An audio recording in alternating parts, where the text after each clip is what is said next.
Infinite has me worried, and I'm not worried about the graphics or the gameplay, especially now that it's been delayed, but what I'm mostly worried about is how the game is going to be monetized once it goes free to play.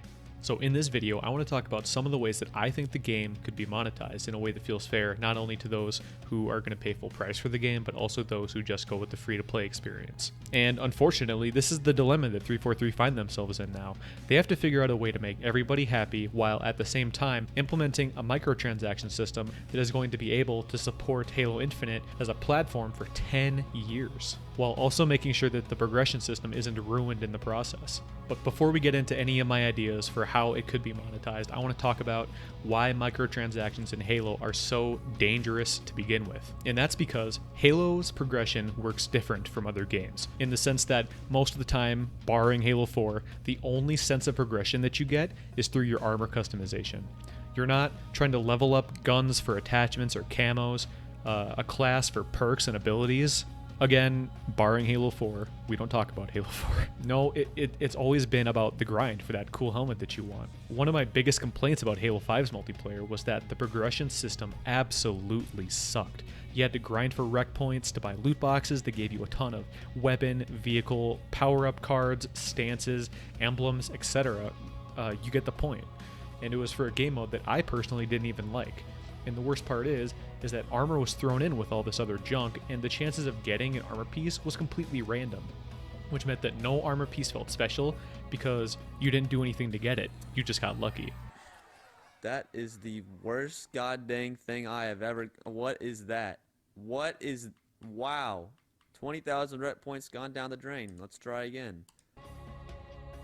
Now, I know 343 have already confirmed that Infinite isn't going to have any random loot boxes, but that doesn't mean that the unlock system is automatically saved.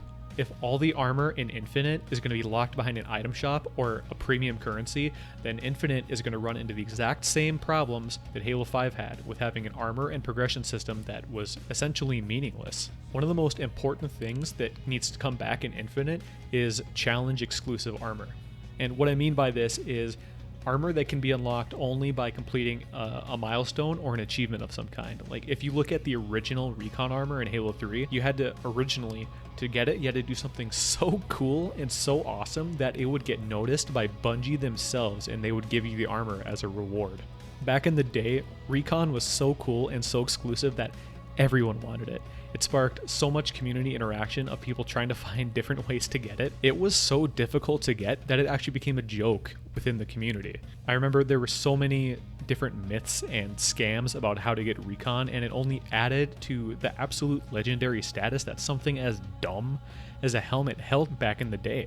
Now, eventually, Bungie did make the armor unlockable through completing a series of extremely difficult achievements known as the Road to Recon challenges. My friends and I spent all summer trying to unlock that damn armor, and it gave me, honestly, some of the most memorable experiences that I have playing video games. I remember running out of lives on the last wave of the Endure challenge and being the only one left.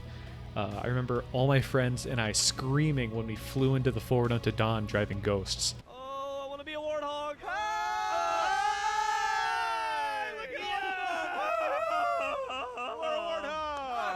And listening to Buck's bullshit over and over again as we restarted the same checkpoint on Coastal Highway.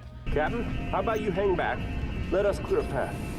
And all these years later, I still remember the day that we got it.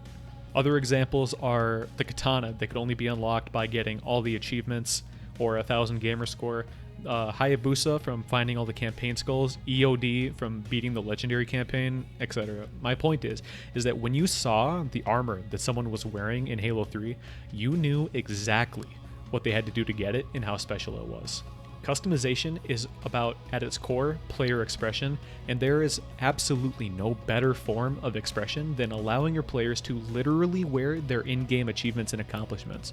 This creates a sense of investment in your Spartan, and it helps players feel more connected to the community. On top of that, having these armor sets locked behind campaign or PvE challenges also offers players an incentive to buy the full game, while also allowing the players who do invest in the full game to feel like it was worth it through offering not only unique gameplay experiences, but also helping them stand out through their unique customization options. And while we're on the note of what the full game bundle should, and I emphasize should include, is Campaign, Forge, and other PvE game modes such as Warzone from Halo 5 and Firefight. This could help keep the game selling copies long term and not relying on post-launch revenue coming in solely from microtransactions, which would in turn help keep the microtransactions from becoming too egregious and invasive on the overall experience. And let me remind you that this is without factoring in the probability of 343 releasing expansions for their quote ever-evolving open world. And with seasonal updates and expansions comes tons of possibilities for not only seasonal challenges, but also seasonal challenge armor sets to be added in post-launch. So those are my ideas for how Infinite's free and premium model can differentiate from each other and also incentivize players to invest in the full game. But now we need to shift to how the in-game currency and the item shop could and should, in my opinion, work. And now I know a ton of you just groaned and rolled your eyes, but bear with me on this. Now I'm going to use Gears 5's current, and I emphasize current, in-game store as an example here. In the new version of the Gears store, the item shop consists of all the characters and weapon skins that were ever made available for purchase. The store is updated weekly with new content, but when the store refreshes at the end of the week, the items stay in the shop, which means you're not going to have any fear of missing out. All the items can be bought with either Iron, which is the paid currency, or Gears coins, and Gears coins are earned through completing the in-game challenges and through finishing matches. Gears points aren't that hard to get, and you can save up and buy anything and everything you want from the item shop. Halo Reach, if you remember, worked in a pretty similar way. You earned credits through completing the daily and weekly challenges, finishing matches, but it was also based on your in-game performance. You were rewarded for performing assassinations, getting overkills, headshots, assists, and any other medals. If 343 can create a consumer-friendly store similar to the one of contemporary Gears 5 and marry it with a similar way of earning credits in Halo Reach, I think we'd be in good shape.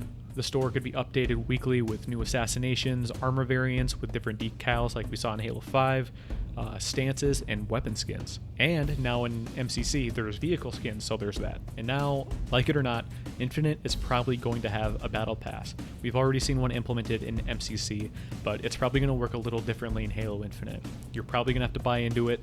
There's probably going to be tier skips, optional double XP boosts, something of that sort. Now, if we see anything similar to how Modern Warfare's Battle Pass works, 343 absolutely needs to take a cue from them and allow the players to purchase the next Battle Pass with their earned in-game currency. No one needs to feel like they have to continuously drop money on a game every few months, and not only would this help prevent that, but it would also reward the players who stick around.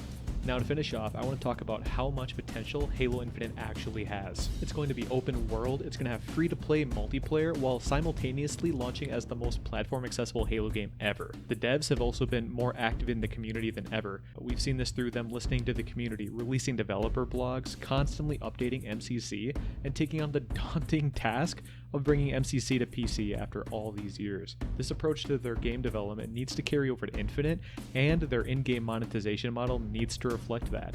Bring back the challenge armor, Recon, Hayabusa, and bring back the katana for God's sake, and find a way to implement a fair item shop.